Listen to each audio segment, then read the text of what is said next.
Bienvenue sur Africa 24 dans cette nouvelle édition du 12-15. Voici les titres de l'actualité. Rentrée politique le 15 janvier au Bénin du Front pour le sursaut patriotique pour le compte de l'année 2019. Cette rencontre était consacrée à la ligne directrice des actions à mener par la coalition opposée au régime du président Patrice Talon. L'Égypte se présente comme la destination touristique de l'année 2019. Depuis 1 an et demi, l'offre de voyage rencontre une demande croissante. Les chiffres prévisionnels fixent à 14 millions le nombre de touristes attendus en 2019. Et inauguration le 14 janvier du TER, Train Express Régional au Sénégal. Un projet réalisé en 2 ans est considéré comme une vitrine du plan Sénégal émergent. Mais tout d'abord, passation de pouvoir ce vendredi 18 janvier à Madagascar. Le président par intérim, Rivo Rakotovao, passe les rênes du pays à Andrajoël, vainqueur de la dernière élection présidentielle avec 55,66% des suffrages selon les résultats définitifs et officiels. La nomination du Premier ministre devrait se faire dans les heures qui suivront l'investiture du président de la République. Viendra ensuite la constitution d'un nouveau gouvernement. Au Bénin, le Front pour le sursaut patriotique a effectué le 15 janvier sa rentrée politique pour le compte de l'année 2019. Les grands axes de cette nouvelle année ont été déclinés par la coalition des partis politiques de l'opposition et des organisations de la société civile. Le point avec Nelly Claude Bessa. Rentrée politique du Front pour le sursaut patriotique FSP au Bénin ce mercredi 15 janvier 2019 à Cotonou. Après de 3 mois de législatives du 28 avril 2019, la coalition entend intensifier les combats pour la défense de la démocratie. Depuis mars 2017, ce mouvement politique composé de nombreux acteurs sociopolitiques de l'opposition s'est affirmé sur l'échiquier politique. Il a désapprouvé à maintes reprises la gouvernance du président Patrice Talon et a contribué à l'échec de 2 tentatives de révision de la Constitution en avril 2017 et en juillet 2018. Nous sommes sûrs que notre peuple fera un grand bond en avant parce que c'est les épreuves qui font un peuple. 2019, nous pensons, nous appelons à ce que ce soit l'année où du triomphe du peuple sur l'autocratie, sur la tyrannie. Le FSP milite entre autres pour la tenue des États généraux et l'abrogation des lois jugées liberticides votées par les députés de la 7e législature. Il s'agit entre autres des lois sur les collaborateurs extérieurs de l'État, le nouveau code pénal, la nouvelle charte des partis politiques et le nouveau code électoral. Si on laisse faire, si on reste comme on est là, le hold-up électoral se prépare activement. Se prépare par la maîtrise, par le pouvoir de toutes les institutions chargées du processus électoral. Le FSP entend s'investir davantage afin de contribuer à la restauration de la démocratie et l'état de droit au Bénin. Également dans l'actualité, une nouvelle question se pose dans le procès de l'ancien président ivoirien Laurent Gbagbo et de son ancien ministre de la Jeunesse Charles Blé Goudé, celle de leur maintien ou non en détention. La chambre d'appel de la Cour pénale internationale est en train d'examiner cette requête de maintien en prison émanant de la procureure Fatou Bensouda en cas d'un éventuel procès en appel. La décision devrait être rendue dans les prochains jours. Rappelons que Laurent Gbagbo et Charles Blé Goudé ont été acquittés le 15 janvier 2019 par la Cour pénale internationale de crimes contre l'humanité dans le cadre des violences post-électorales de 2010-2011 en Côte d'Ivoire. Se pose maintenant la question de leur maintien ou non en détention en cas d'un éventuel procès en appel. Au Rwanda, les partis politiques contribuent au développement économique national, à l'instar du parti au pouvoir, le Front patriotique rwandais, qui est le 2e pourvoyeur d'emplois après l'État, un modèle particulier qui a notamment permis au pays des 1000 collines de se relever après le génocide de 1994. Nathalie Mo.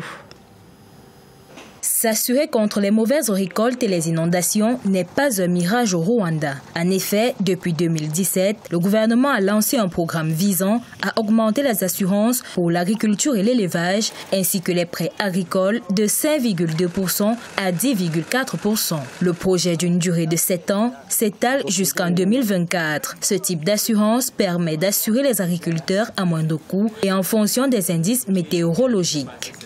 Les changements climatiques, désormais, ne seront pas un grand risque pour les banquiers. Les banquiers vont maintenant faire plus confiance au secteur agricole parce qu'en cas d'influence climatique, en cas de mévente, le secteur agricole serait plus sécurisé et l'assurance de la pollution va plus mettre les banquiers en confiance. Outre l'aspect mutualisation des risques, l'assurance agricole est déployée au Rwanda comme outil de promotion de techniques culturelles d'adaptation au changement climatique. En 2018, les autorités rwandaises ont mis à l'essai l'assurance pour assurer le maïs, le riz et le bétail. L'assurance agricole va inévitablement booster le secteur agricole au Rwanda du fait que le risque sera désormais couvert et le risque sera désormais partagé. Le secteur agricole va connaître un boom sécuritaire et aussi un boom au niveau des producteurs. Le risque de travail sera partagé par les sociétés d'assurance et ce sera un exemple en matière de production agricole. Rappelons que l'assurance agricole est l'un des piliers de l'initiative AAA qui vise l'adaptation de l'agriculture au changement climatique en Afrique. La reprise du tourisme est une réalité en Égypte depuis 1 an et demi. La demande est croissante.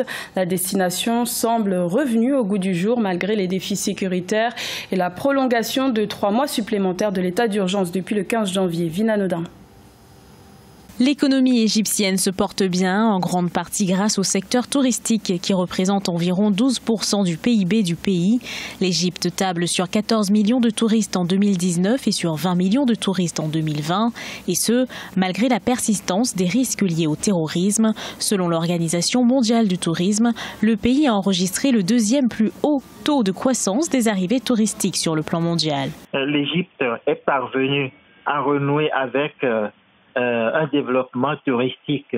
C'est parce que l'État égyptien est parvenu à crédibiliser ce que l'on appelle le trésor touristique de l'Égypte.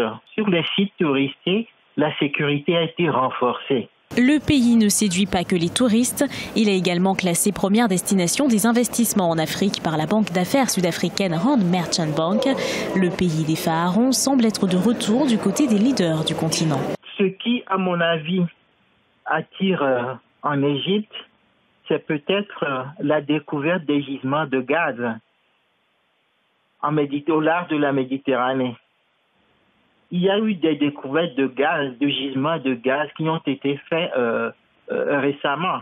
C'est peut-être ce qui attire énormément les capitaux étrangers. Pour la Chambre de tourisme égyptienne, la relance touristique ne doit toutefois pas faire oublier un défi qui risque d'entraver la poursuite de ce développement.